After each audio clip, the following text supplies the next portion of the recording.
بسم اللہ الرحمن الرحیم الحمد للہ رب العالمین والصلاة والسلام على سید الانبیاء والمرسلین سیدنا وحبیبنا وحبیب رب العالمین محمد بن عبد اللہ وعلى آلہ وعلى اصحابہ اجمعین اما بعد فاعوذ باللہ من الشیطان الرجیم بسم اللہ الرحمن الرحیم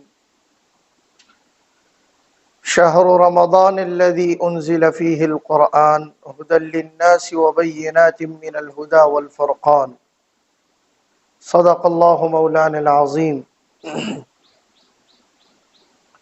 وقال رسول الله صلى الله تبارك وتعالى عليه وآله وسلم يا أبا سفيان جئتكم بكرامة الدنيا والآخرة أو كما قال صلى الله عليه وسلم وصدق رسولہ النبی الکریم۔ میرے محترم بھائیو، دوستو اور عزیزو، اللہ جل جلالہ عم نوالہ نے انسان کو پیدا کر کے اس کو امتحان کے اندر ڈالا ہے۔ میں پچھلے ہفتے عرض کر چکا ہوں کہ میں اور آپ اس امتحان گاہ میں ہیں۔ دنیا کی زندگی آزمائش ہے۔ اللہ پوچھتے ہیں کہ میں نے تمہیں یہ زندگی دے کر دو راستے دیے ہیں،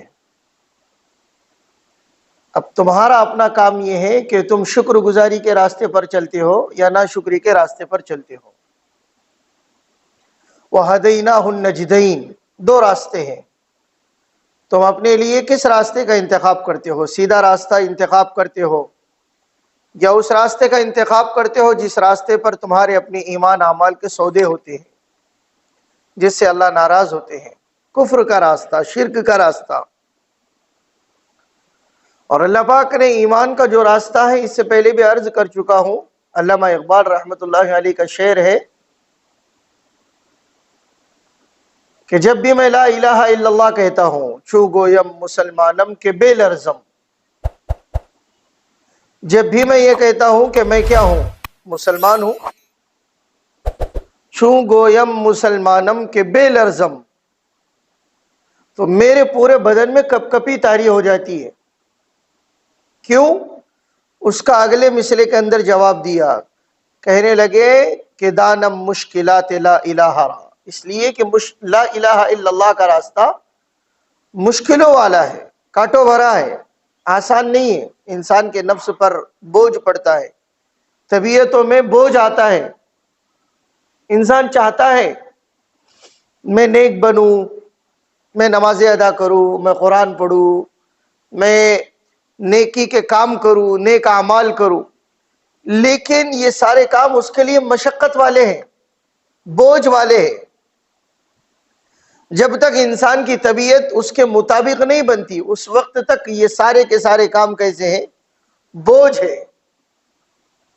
انسان کو دنیا داری اس لیے اچھی لگتی ہے کہ اس کو دنیا داری کی کیا ہو گئی؟ عادت پڑ گئی۔ پیسے گننے کے لیے کسی کو بٹھاؤ، لاکھ روپیے دو، 2 لاکھ روپیے دو، 10 لاکھ روپیے دو، وہ خوشی خوشی قبول کر لے گا اور گننا کیا کرے گا؟ شروع کرے گا۔ لیکن کسی کو کیا کہو کہ یہ 5 پارے ہیں، آپ کو پڑھنا ہے، 5 پارے ہیں، لیکن پھر اس کو سستی آئیں گی، نیند آئیں گی، اس کے طبیعت کے اوپر بوجھ آئے گا۔ وجہ کیا بنی؟ کہ نیک اعمال کی عادتیں نہیں ہونے کی وجہ سے انسان کی طبیعتوں کے اوپر بوجھ آتا ہے، طبیعتوں کے اوپر بھاری پن ہوتا ہے۔ اسی لیے ہم جماعتوں میں جاتے ہیں، لوگوں کو دیکھا ہوگا تعلیم کے حلقوں میں بیٹھ گئے تو وہاں پر کیا لے رہے؟ ڈھلکیاں لے رہے، نیند لے رہے۔ ہمارے اپنے جماعت کے ساتھی بھی بڑا اچھا اس کی تعویل کرتے ہیں، کہتے ہیں کہ سکینہ نازل ہو رہی ہے۔ کیا نازل ہو رہی ہے؟ رحمت نازل ہو رہی ہے۔ حالانکہ وہ کیا مار رہا ہے؟ نیند مار رہا ہے۔ سکینہ نہیں ہے، غفلت ہے۔ کیا ہے؟ غفلت ہے۔ آپ لوگوں نے بہت سارے لوگوں کو بیان میں دیکھا ہوگا کہ ان کی آنکھیں بند ہو جاتی، ان کی طبیعت میں نہیں ہے، بیان سننا، تلاوت کرنا، تسبیح کرنا، نمازیں پڑھنا، نیکی کے کام کرنا. تو جو کام طبیعت میں نہیں ہوتا ہے پھر وہ کام دل کے اوپر بوجھ بنتا ہے. پھر جس کام کو اہمیت نہیں دی جاتی ہے وہ کام طبیعت کے اوپر بوجھ بنتا ہے. جس کام کی طلب اور تڑپ نہیں ہوتی وہ کام طبیعت کے اوپر بوجھ بنتا ہے. زبردستی پکڑ کر کسی کو بیان کے اندر لا کر بٹھاؤ تو اس کو 2 منٹ میں کیا آئیں گی؟ سستی آئیں گی، نیند آنا شروع ہو جائے گی. وہ بیٹھے بیٹھی کیا کرے گا؟ گردن اپنی جھکا لے گا، آنکھیں بند کر لے گا. اس لیے محترم بھائیوں، اللہ جل جلالہ عم نوالہ نے ہم کو اس امتحان گاہ میں بھیجا ہے تو ہم سب سے پہلے یہ جانیں کہ مجھ سے اس امتحان گاہ میں کن کن چیزوں کا امتحان ہو رہا ہے. پرسوں ہمارا اپنا ایک چھوٹا سا بچہ ہے، 12ویں کا امتحان دے رہا تھا. کون سی جماعت کا؟ ابھی 12ویں کے ایگزام چل رہے ہیں نا. 12ویں کے ایگزام دے رہا تھا تو اچانک اپنا وہ پیپر چیک کرنے والے، وہ جس کو کیا کہتے ہیں، وہ اسکواڈ آ گیا امتحان ہال میں. انہوں نے پہلے اعلان کر دیا کہ جس کسی کے پاس میں کوئی چٹھی ملیں گے تو ہم اس کو کیا کریں گے؟ اس کا پیپر چھین لیں گے اور پھر اس کو امتحان گاہ سے باہر کریں گے. اس کو امتحان کا وہ پیپر اس کا پھر کیا ہو جائے گا؟ ختم ہو جائے گا. اس کا وہ پیپر کا پھر اسے دوبارہ امتحان دینا پڑے گا. تو انہوں نے تو اعلان کیا اور بچہ مجھ سے کہنے لگا مفتی صاحب میرے پاس میں پورا گائیڈ تھا. کیا تھا؟ گائیڈ تھا. ایک لڑکی کے پاس میں چھوٹی سی چٹھی مل گئی تو اسکواڈ میں سے ایک آفیسر نے اس چٹھی کو پکڑا اور لڑکی کے پیپر لے کر وہ لڑکی کو امتحان ہال کے کیا کر دیا؟ باہر کر دیا. تو وہ بچہ مجھ سے کہنے لگا وہ لڑکی کے پاس میں تو صرف ایک چٹھی تھی، میرے پاس میں تو پورا گائیڈ تھا. تو مجھے گھبراہٹ شروع ہوگی کہ اب میں کیا کروں کیا کروں کیا کروں. مجھ سے رہا نہیں گیا. میں نے اپنا پیپر اٹھا کر اس بینچ کے اوپر رکھ دیا اور گائیڈ بھی وہاں پر کیا کر دیا؟ رکھ دیا. اور کہنے لگا سر میرا ایگزام ہو گیا، مجھے امتحان نہیں دینا ہے، میرے پاس میں گائیڈ تھا. میں باہر نکل گیا. پھر اس کو زبردستی پکڑ کر اندر لایا گیا. 2-3 سروں نے اس کو پکڑا. پھر ایک ہمارے اپنے ٹیچر تھے، انہوں نے اس کو سمجھایا کیوں کر رہا ہے ایسے؟ کہنے لگے نہیں مجھے گھبراہٹ ہو رہی ہے، مجھے گھر پر جانا ہے. کہنے لگے تجھے پاس نہیں ہونا ہے؟ کہنے لگے مجھے پاس نہیں ہونا ہے، میرا امتحان کیا ہو گیا؟ ختم ہو گیا. زبردستی مجھے سمجھا بجھا کر پھر اس کو ترغیب دے کر اس امتحان کے اندر بٹھا کر امتحان دینے کی اس کو ترغیب دی گئی کہ تو امتحان دے. تو ہم یہ سوچے پہلے کہ ہم امتحان گاہ میں ہیں تو ہمارے لیے سوالات کیا کیا ہیں؟ ہمارے لیے سوالات کیا کیا ہیں؟ ہم سے کس چیز کا امتحان لیا جا رہا ہے؟ کون سی چیزیں ہیں جن کے بارے میں ہم سے امتحان لیا جا رہا ہے؟ ہمیں پتہ ہی نہیں ہے. دنیا کے امتحانوں کا ہمیں پتہ ہے، ہم چٹیاں کر رہے، گائیڈ لے کر جا رہے، ہم سوالات کے اپنا جوابات ڈھونڈ رہے، کوسچن حل کرنے کے لیے ہم آنسر تلاش کر رہے. تھوڑی دیر میں پیپر بھی پورا کے پورا کیا ہو جاتا ہے؟ پھر آؤٹ ہو جاتا ہے. کوئی کسی کے بھی پیپر لکھ کر دے رہا ہے، اس امتحان کی جس کی دنیا کے علاوہ کہیں ویلیو نہیں ہے. چند روزہ دنیا کے اندر اس کی کیا ہے؟ تھوڑی سی ویلیو ہے. اس کی فکر ہے، اس کو حل کرنے کی فکر ہے. لیکن جس امتحان کے اوپر میری آپ کی دنیا ٹکی ہوئی ہے، جس امتحان کی بنیاد پر ہماری اپنی آخرت کا سارا دار و مدار ہے، لیکن آخرت کا مزائی اور آخرت کا تصور اور آخرت کا یقین، غیب کا یقین، یہ ہمارے اپنے دل دماغ سے، ہماری اپنی نظروں سے اوجھل ہو گیا. موت کی زندگی، ما بعد الموت کی زندگی پتہ ہی نہیں ہے. گاڑ کر آ رہے کتنے لوگوں کو، کتنے لوگوں کی نماز جنازہ پڑھ رہے، کتنے لوگوں کو کفن دے رہے اپنے ہاتھوں سے؟ نہیں دے رہے. کتنے لوگوں کو غسل دیا جا رہا ہے، کتنے لوگوں کے جنازے ہم نے اپنے کندھوں کے اوپر لیے ہیں. لوگ لڑتے ہیں اس کے لیے، ایک دوسرے کے پیروں میں پیر ڈال رہے. کیوں مجھے کسی نہ کسی طریقے سے کتنے کندھے مل جائے؟ 4 کندھے مل جائے. کتنے لوگوں کے نمازی جنازہ پڑھ لی ہم نے،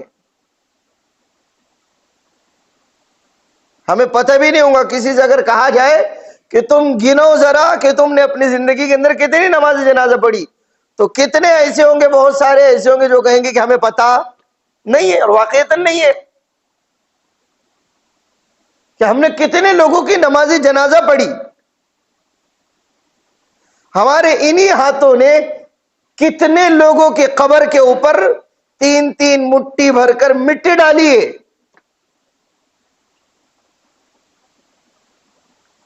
ہم نے اپنی آنکھوں سے دیکھا کہ ان کو کیسے لٹایا گیا، کیسے تختے رکھے گئے، کیسے کیچڑ ڈالا گیا، کیسے پورے طریقے سے پیک کیا گیا کہ اس کے اندر سے ہوا بھی باہر نہیں آئے گی اور باہر کی ہوا تھوڑی بھی اندر نہیں جائے گی. ہٹا کٹا پہلوان، جسم و جسمانیت کا مالک، عقل و دانش کا رکھنے والا، گھر کا ذمہ دار، کاروبار کرنے والا. کتنے لوگ ہیں، کوئی بزنس میں لگا ہوا تھا، کوئی جاب کر رہا تھا، کوئی کھیتی باڑی کر رہا تھا، کوئی گاڑیاں چلا رہا تھا، کوئی نوکری چاکری کر رہا تھا، لیکن کیا ہو گیا بھائی؟ ہم نے اس کو اپنے ہاتھوں سے قبر کے گڑھے میں رکھا. کیا ہم بھول گئے کہ کیا یہی سارا واقعہ ہمارے ساتھ میں بھی پیش آنے والا ہے؟ ہم بھول گئے نا. ہم قبر کی زندگی، موت کی زندگی اور ما بعد الموت کی زندگی، یہ ہماری اپنی نظروں سے، ہمارے اپنے دل دماغ سے، ہماری اپنے تصورات سے اور خیالات سے بالکل ختم ہو گئی. تو جس کو میں عرض کر رہا تھا کہ ہم امتحان گاہ میں ہیں، ہم یہ سوچیں کہ اس امتحان گاہ میں کن چیزوں کا سوال ہو رہا ہے ہم سے. امتحان گاہ میں کیا ہوتا ہے؟ سوالات تو ہوتے، امتحان تو ہوتا ہے. ابھی 10ویں کے ایگزام شروع ہو گئے، 12ویں کے ایگزام چالو ہے، تو بچے کوسچن دیکھ رہے اور پھر اس کے اپنے کیا تلاش کر رہے؟ آنسر تلاش کر رہے، جواب تلاش کر رہے. بچوں کو پتا ہے کہ مجھ کو اتنا پیپر کیا کرنا ہے، ہماری زبان میں اس کو کہتے ہیں چھڑانا ہے. اتنا پیپر مجھے حل کرنا ہے، اتنے سوالات مجھے حل کرنا ہے. کچھ بچوں کا ذہن بنا ہوا ہے کہ صرف کیا کر دو بھائی، پیپر بھر دو اور جمع کر کے آ جاؤ، اس لیے کہ چیک کرنے والا بھی ایسا ہی ہے، اسے بھی کچھ آتا پتا نہیں ہے. میں نے جو بچے کا واقعہ سنا ہے نا ابھی شروع میں، اس کا میں نے آدھا واقعہ سنایا. کتنا واقعہ سنایا خان صاحب؟ آدھا. وہ بچہ کہنے لگا مجھے ایک سر لے کر آئے، مجھے سمجھانے لگے بیٹے تو کیوں کر رہا ہے ایسا، کیوں پیپر چھوڑ کر جا رہا ہے؟ میں بھی تیرے ہی جیسا تھا، مجھے بھی پڑھنے کا کوئی شوق نہیں تھا، میرے بھی سر لوگ، ٹیچر لوگ مجھے زبردستی پکڑ پکڑ کر لاتے تھے، امتحان دینے لگاتے تھے. اور آج دیکھ میرے کتنے دوست ہیں جو مستری ہے، کتنے دوست ہیں جو آٹو رکشہ چلا رہے، میرے کتنے دوست ہیں جو پانی کے جار والے رکشے چلا رہے. یہ اس نے وضاحت کیا، میں سن رہا تھا نا، مجھے بڑا مزہ آ رہا تھا. وہ بچہ جس کے ساتھ میں یہ واقعہ پیش آیا، اس نے مجھے سنایا. میرے کتنے دوست ہیں، وہ کہنے لگا کہ میں ابھی آ رہا تھا، وہ سر کہنے لگے، وہ بچے سے کہنے لگے، 12ویں کے ایگزام ہال میں کہنے لگے کہ میں آ رہا تھا تو مجھے میرا اپنا ایک دوست نظر آیا جو پانی کے جار کا کیا لے کر جا رہا تھا، رکشہ لے کر جا رہا تھا. وہ مجھ کو کہنے لگا کہ سر، تو مجھے بڑی خوشی ہوئی. مجھے کیا ہوئی کہ میرے دوست ایسے، اور آج میں کیا بنا ہوا ہوں؟ سر بنا ہوا ہوں. تو سر بھی ایسے ہی ہے. اب بتاؤ، جن کو پکڑ پکڑ کر لایا جاتا ہو، جنہیں زبردستی امتحان دلایا جاتا ہو، اور پھر ان کے ہاتھ میں اگر کسی کا پرچہ آ جائے کہ تمہیں 12ویں کا یہ پرچہ چیک کرنا ہے، تمہیں SSC کا اور 10ویں کا یہ پرچہ چیک کرنا ہے، وہ کیسے چیک کرے گا؟ بہت اگر ہوشیار ہو تو وہ گائیڈ لے کر بیٹھے گا اپنے سامنے، یہ کوسچن ہے اور اس کا جواب کیا ہے. اگر صحیح لکھا ہے تو ٹھیک. ہم جماعت میں چڑھ رہے تھے، ہمارے اپنے امیر صاحب تھے، اجاز بھائی بھیڑ والے، وہ کہنے لگے مفتی صاحب مجھے پڑھنے کا کوئی شوق نہیں تھا، جان لے ہماری جماعت چڑھ رہی تھی. مجھے گاڑی چلانے کا بہت شوق تھا اور سفاری چلانے کا خصوصی اعتبار سے شوق تھا. تو میں نے 10ویں کے ایگزام میں کوئی پیپر نہیں لکھا, میں نے 10ویں کے پرچے کے اوپر پوری ٹاٹا سفاری اتار کر آئی. کیا اتار کر آئی خان صاحب؟ ٹاٹا سفاری. تو کہنے لگے اللہ کا کرنا دیکھو, میں پہلی گاڑی جو چلانے کے لیے اسٹرنگ پر بیٹھا تو وہ ٹاٹا سفاری تھی. میں نے کہا اللہ نے آپ کی وش پوری کر دی, آپ کی خواہش کیا ہو گئی؟ پوری ہو گئی. تو ہم امتحان گاہ میں ہمیں پتہ ہی نہیں ہے, حالانکہ ہمیں سوالات پتہ ہے, جوابات پتہ ہے, اور ہمیں بس کاپی کرنا ہے. دنیا کا کوئی ایگزام ایسا نہیں ہے جس میں پہلے سوالات بتائے جاتے ہو. کوئی ایگزام نہیں ہے جس میں یہ بتایا گیا ہو کہ تمہیں کاپی کرنا ہے, تمہیں نقالی کرنا ہے. کوئی ایگزام نہیں سوائے زندگی کے امتحان کی, زندگی گزارنے کے امتحان کی. واحد ایگزام اور امتحان دنیا کا اور زندگی کا ایسا ہے جس میں بتایا گیا ہے کہ تمہیں کاپی کرنا ہے حضرت محمد الرسول اللہ صلی اللہ علیہ وآلہ وسلم کی. ان کی کاپی کرو, ان کی نقالی کرو, یہ جیسا کرتے ہیں ویسا کرو, تم کامیاب. قرآن کریم نے کہا نا فَمَنْ زُحْزِحَ عَنِ النَّارِ وَأُدْخِلَ الْجَنَّةَ فَقَدْ فَازَ. تم کاپی کرو گے تو جسے جہنم سے بچا لیا گیا اور جنت میں ڈال دیا گیا وہ کیا ہو گیا؟ کامیاب ہے, کامیاب ہو گیا. فَمَنْ زُحْزِحَ عَنِ النَّارِ, جہنم سے بچنے کے لیے ہمیں کوششیں کرنا ہے. میں عرض کر رہا تھا کہ کتنوں کو ہم نے دفنا دیا قبر کے گڑھے کے اندر, ان کے اوپر ٹنوں منوں مٹی ڈال دی ہم نے. ہم قبرستان جاتے ہیں کسی مرحوم کو دفنانے کے لیے تو وہاں پر بوسیدہ ہڈیاں نظر آتی ہے,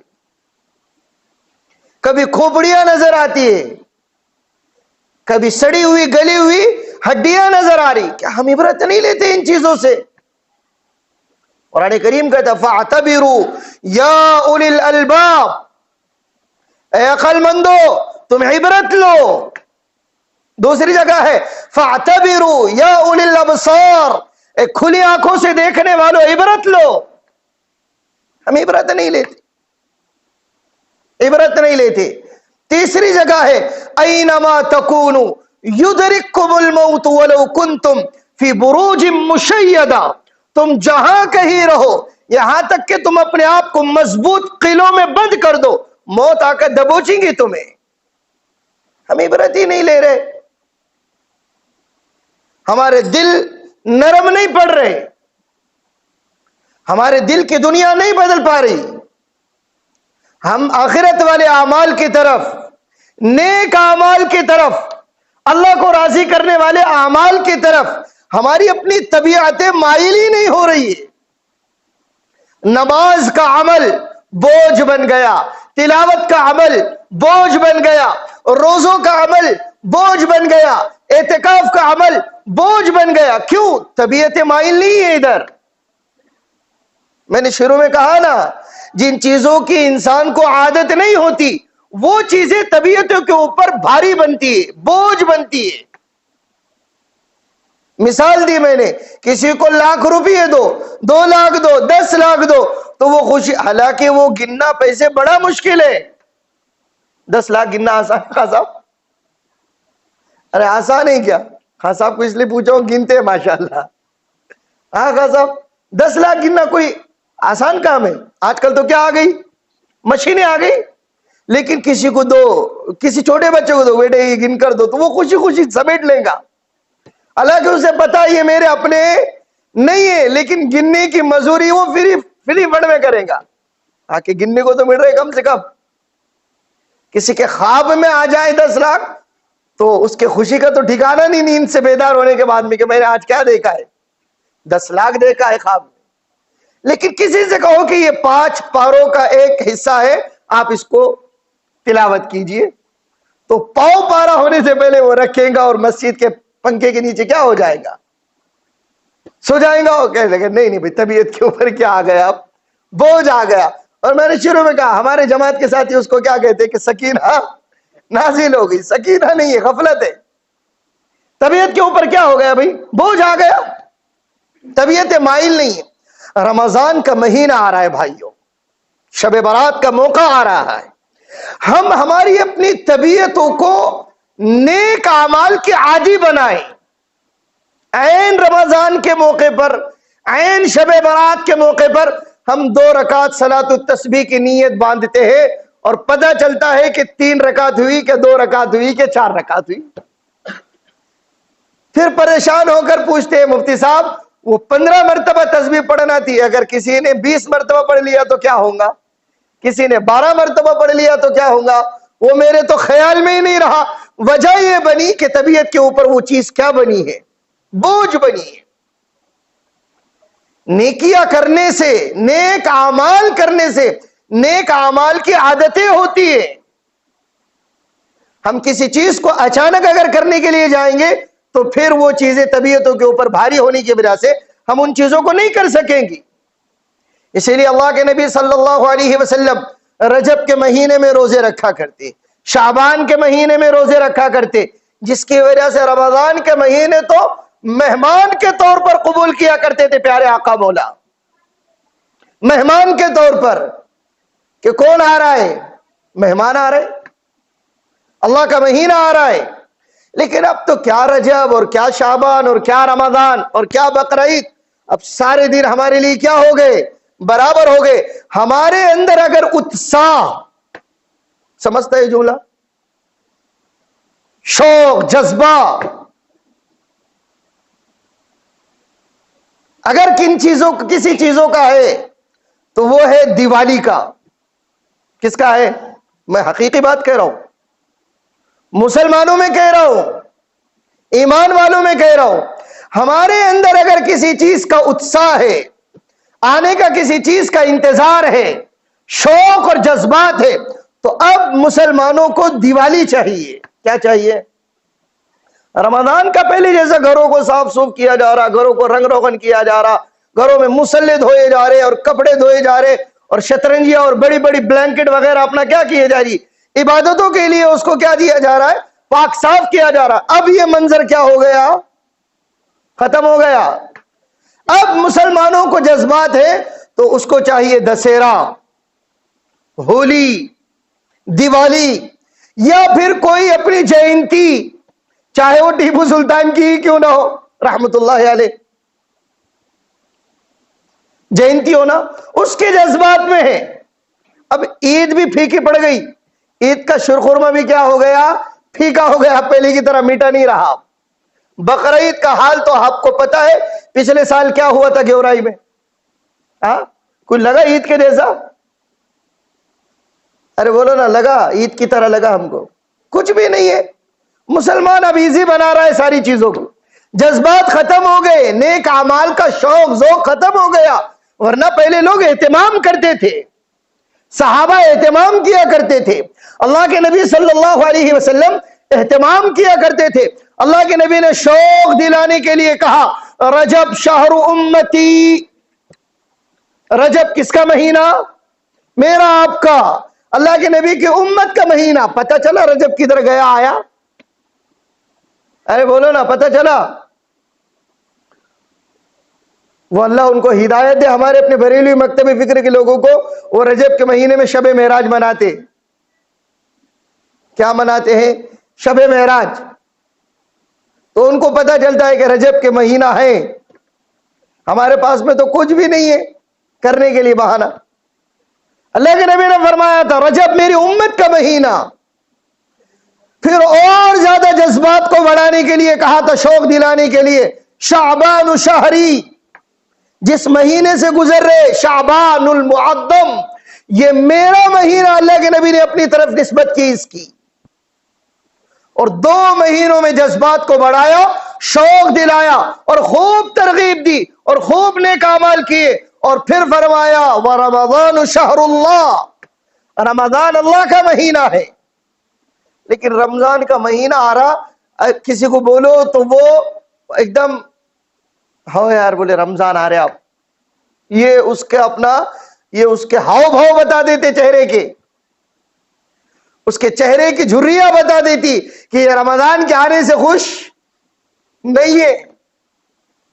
ہونا تو یہ چاہیے تھا کہ وہ ترتیب بٹھاتا، وہ کہتا کہ ہاں مجھے واقعتاً رمضان کے آنے کا انتظار ہے، بس اب میں رمضان کا انتظار کر رہا ہوں، میں رمضان کا استقبال کر رہا ہوں، میں رمضان کے شوق میں ہوں، مجھے رمضان چاہیے، میں رمضان کا نظام الاوقات بنا رہا ہوں، میں اپنی ترتیب بٹھا رہا ہوں، میرا یہ شیڈول رہے گا، مجھے یہ نیک اعمال کرنا ہے، پچھلے رمضان میں نے ایسا کیا تھا، اس رمضان میں مجھے یہ کرنا ہے، مجھے کچھ ہٹ کر نہیں کیا کرنا ہے، مجھے اس رمضان میں اللہ کو راضی کرنا ہے، مجھے اس رمضان میں اپنے آپ کو تبدیل کرنا ہے۔ نہیں، رمضان آ رہا بولتا ہوں، ایک دم سیدھے سادے بھولے بھالے چہرے کے اس کے ہاؤ بھاؤ بنا کر بولتا ہو یار رمضان آ رہا، ایک دم اتنا بھولا کہ جیسا اس کو اب پکڑنے کو آ رہی گئی کہ کوئی تو رمضان آ رہا ہے یار۔ بہت سارے روزے رکھنے والے وہ بولتے ہو یار ابھی جیسی دھوپ ہے اور رمضان میں اللہ مالک ہے اپنا، اب کیسا ہونا؟ یہ بولو ایسے رمضان سے کچھ حاصل ہوگا ہمیں؟ ایسے رمضان سے کچھ حاصل ہوگا؟ بھائیو اس لیے اپنے آپ کو نیک اعمال کی عادت ڈلواؤ، نیک اعمال ابھی سے کرو، ابھی 15-20 دن کا موقع باقی ہے رمضان کے آنے میں، بڑی رات کا موقع آ رہا ہے، شب برات کا موقع آ رہا ہے، اس موقع سے اپنے آپ کو نیک اعمال کرنے والا ابھی سے بناؤ، صدقہ ہے، خیرات ہے، تلاوت ہے، تسبیح ہے، نمازیں ہیں، نوافل ہے، روزے ہیں، رمضان سے پہلے 5-10 روزے رکھ لو بھائیو، تاکہ رمضان کے روزے پھر مجھ کو آپ کو مشکل نہ جائے، طبیعتوں کے اوپر بھاری نہ جائے، اس طریقے سے کریں گے تو رمضان اچھے سے گزرے گا، رمضان بنے گا، رمضان میں پھر اللہ راضی ہوں گے، رمضان گزارنے کے مزے آئیں گے انشاءاللہ۔ اللہ سے دعا ہے کہ اللہ تعالی ہم تمام کو ان باتوں پر عمل کرنے کی توفیق عطا فرمائے۔ وآخر دعوانا ان الحمد للہ رب العالمین۔